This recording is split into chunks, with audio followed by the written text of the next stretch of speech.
গোসলের ফরজ এবং সুন্নত বিধান। ওয়াইন কুনতুম জুনুবান ফাতাহহারু, আর যখন তোমরা জুনুব হও তখন পবিত্রতা অর্জন করো। স্ত্রী সহবাস, স্বপ্নদোষ এবং হাজ নেফাস অবস্থায় আমরা জুনুব হয়ে থাকি। এই সময়গুলোতে উযু করে গোসল করার মাধ্যমে পবিত্রতা অর্জন করতে হয়।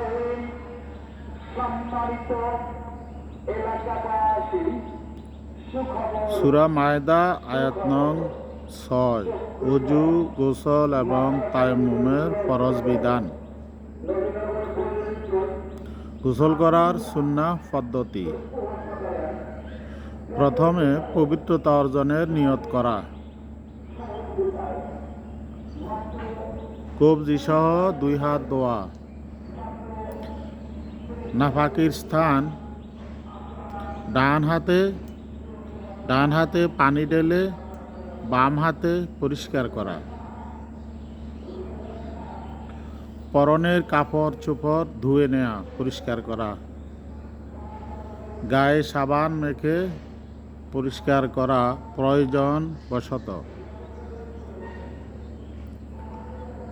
বিসমিল্লাহ বলে উযু করা। গোসলের শুরুতে বিসমিল্লাহ বলে উযু করতে হয়। কুলি করা, নাকে পানি দিয়ে নাক ঝেড়ে পরিষ্কার করা। মুখমণ্ডল ধোয়া। কনুই সহ 2 হাত ধোয়া। মাথা এবং সারা গায়ে পানি ঢালা।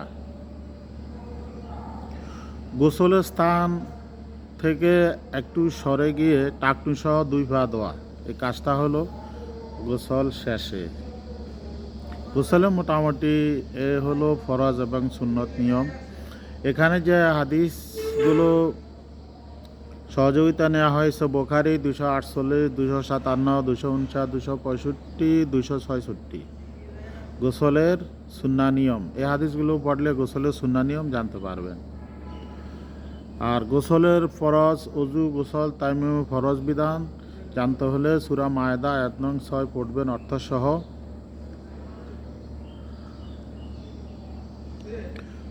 গোসলের মাধ্যমে পবিত্রতা অর্জন করার জন্য পানি প্রয়োজন। পানি না থাকলে সেখানে তায়াম্মুম করতে হয়। তায়াম্মুমে মুখমণ্ডল এবং কবজি সহ 2 হাত মাসে করা ফরজ। মহান আল্লাহ আমাদেরকে এই বিধানগুলো কোরআন হাদিসের আলোকে আমল করার তৌফিক দান করুন। আমিন।